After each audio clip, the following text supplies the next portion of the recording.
Grace and peace, everybody. Good morning to you all. Now, I know I did not give you fair warning that I was going live, but I did want to get something off my chest and talk about something before this case got started today. Today is, I think, day 94, day 95 of the Young Thug case. And they're supposed to be going back through testimony and interrogation videos and such like that. So I was going to come back on a little later on today and address those. Maybe, hopefully, there'll be some salient points that we can talk about, all that kind of stuff like that. I do have a possible guest that'll be coming on as well, but I got to make sure because things keep evolving. So I don't want to get you excited about it. But anyway, this morning, I know it's super early. I barely had my coffee even going.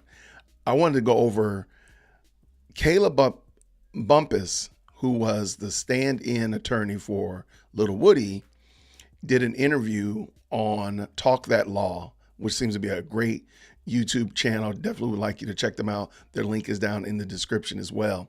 And Kayla did a quick little interview on there, talking about a little bit about her experience. And I'm going to let you hear about it and check it out if you haven't already seen it. I think it'd be great for you to peep it out, and let's bring it in and get a out little of bit of custody. get a little bit of insight into who Kayla Bumpus is, what was her role as it relates to the whole trial. Because I think it's really interesting when you saw one thing, you just kind of understood, like Woody fired her on purpose, right? I mean, Woody fired her because he just wanted to fire her, right? Maybe not. So there's a lot of little nuances here that we're going to check out. So I want you to check this out. Definitely shout out to Talk That Law. Seems like a great YouTuber, definitely making some, and a young attorney, by the way. So definitely look like he's doing some great work. He brings Kayla on. So let's check it out. Oh, hello, can you hear? Oh, you're not about. Thank you so much for joining. I know your hands are tied and you're limited to what you can say or cannot say, so I won't even go there. But thank you for joining the conversation.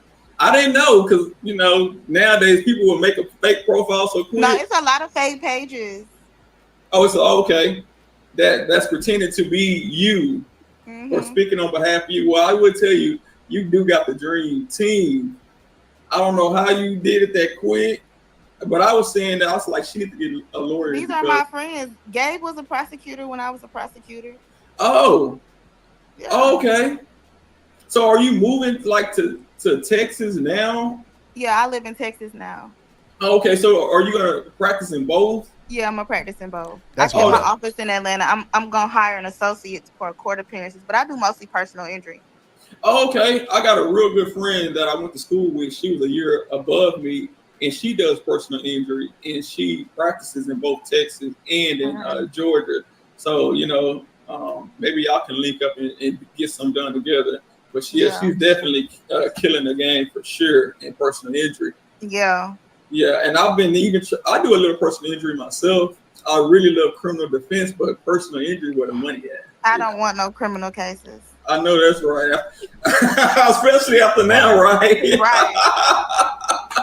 Especially after now, they can have it. Right. Yeah. Well, I definitely appreciate you coming on and showing your face so we can know it's you. I know you. Yep, it's me. Okay. Well, I ain't gonna ask you nothing. Is there anything you wanted to say or no? Okay, so just real quick I should have chopped out some of the housekeeping. Would have made it a little bit more succinct. Hey, I would love to meet Kayla. So if y'all have access to her or you have a connection with her, let her know. Dear Woke Christian would love to talk to her, have her on the show, share her viewpoints and what's happening and such like that. I'd love to do that. Let's keep it No, going. you just No, chilling. I'm just going to different channels, just getting a vibe of what people think. It's just so funny to me. Everybody has like all of these theories, and Right. We have and be dead wrong. for the most part, I mean, nobody has. I haven't seen one person who has who I'm like who they know. Like, not one person has said what actually happened. Hey, Oh, really? okay.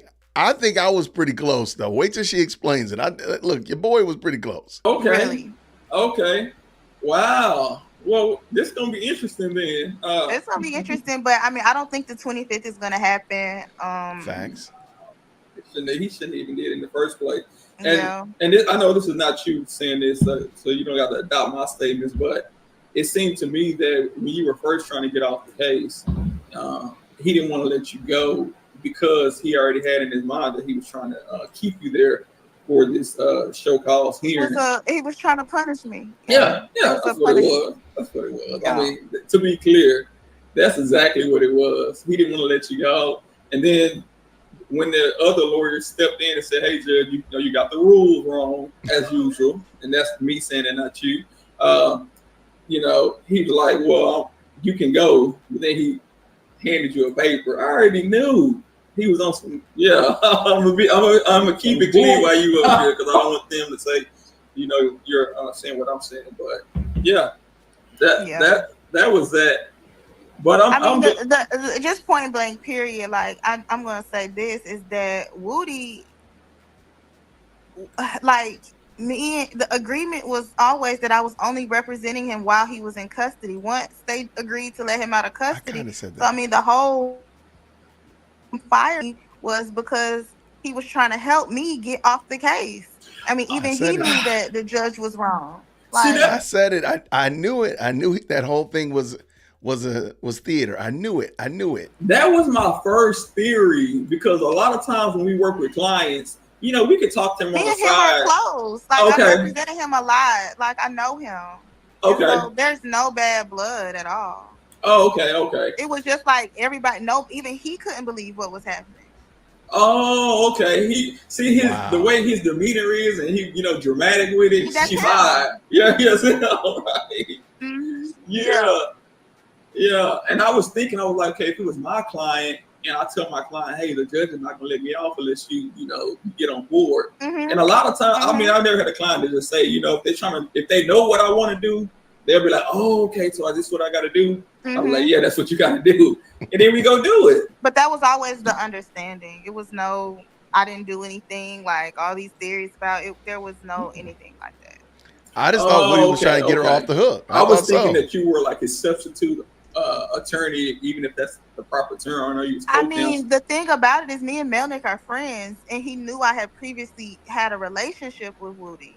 So when he asked me, it was no problem because I had previously represented him. It is what it is.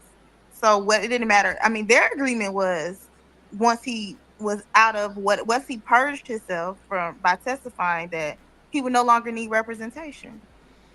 So right. Okay. So, and I guess that makes sense. I mean, as far as, I was thinking that when you came in for Melnick, you were there for Melnick during the entire time because from my understanding, he was giving use immunity. And as we know, use immunity covers, what you say on the stand. They can't use that against you, but it's not full immunity. So I was thinking, does he need a lawyer there outside of, because he might say something on the stand that, that has him locked up. So that was my concern for him. Do he need an attorney there? But if you and Melnick had an understanding that, hey, I'm only here until he purges his contempt, and once his contempt was purged, I'm gone. I'm in the wind. And that makes sense because I don't think you should have been locked into that case while Melnick was gone for week, 2 weeks. That ain't right. Right. You see what you were doing a favor. Doing a no good deed goes unpunished. Goes unpunished, right? You was doing a favor and almost got trapped. They didn't want to let you go. Yeah, but I just say this, and the last thing is that everything happens for a reason, and it happened the way it was supposed to happen. Right. I agree. I mean, I think you did the best you could with what you had to work with. And like you said, we don't know. We're speculating what happened in that meeting, and from my understanding, in the motion, you were present in the meeting, so we don't know what was said. We don't know who came to who defense, or were you representing Woody, or were you not? It's so many questions that we want to know. And I'm going to answer all of them, but I will say this: it was 14 people in the room. 14. Okay, that's crazy. And the judge tried to say attorney-client. How you have attorney-client privilege when it's 14 people in the room? There's no confidence in that whatsoever. But that's me. But thank you so much. All right, problem. Hopefully we can get you back one day. Okay. All right, thanks, bye. So that was a short interview with Kayla Bumpus and Talk That Law. shout out to Talk That Law. We'll definitely leave their link down in the description. I'd love to talk to him. He seemed like a good young attorney that knows his business and such like that, as well as YouTube content creator. Shout out to Kayla Bumpus, who's doing the thing in Atlanta as well as Texas. That's crazy. I want to know how they do that. Anyway, but I thought the interview was interesting. She gave some snippets and some tidbits. So that whole getting fired thing, that was a little bit more theater than we realized, because they had already had an agreement. But then also there were 14 people in that room. Like, that's crazy. Because I was trying to do the math. I'm like, who in the world could it have been? And we can figure it out. I mean, we can just count them up. But to say that there's 14 people in this room in this meeting that should never have happened in the first place, that is craziness. So it's going to be wild. It's going to be wild. And and by the way, Kayla says that she doesn't think the 25th show hearing is going to happen. So, and that was a hearing where was a show cause hearing was going to happen. And that's where he brings everybody together and they got to prove why they shouldn't get held in contempt. How crazy is that, right? When you think about the fact that the judge is the one that's been held in contempt because he did something that was wrong, and he's going to be the judge, jury, and executioner on my contempt. That's bananas. So, but she doesn't think it's going to even happen. Go figure. So anyway, this was a short video this morning. I just want to do that and give you something to check out. So please check it out. Let me know what you think down in the description. All that kind of good jazz. I do hope to come back later on today. We can go through the actual trial, see if there's some fun things that come out of there. And until then, everybody, thank you so much. Have a fantastic morning. Grace and peace.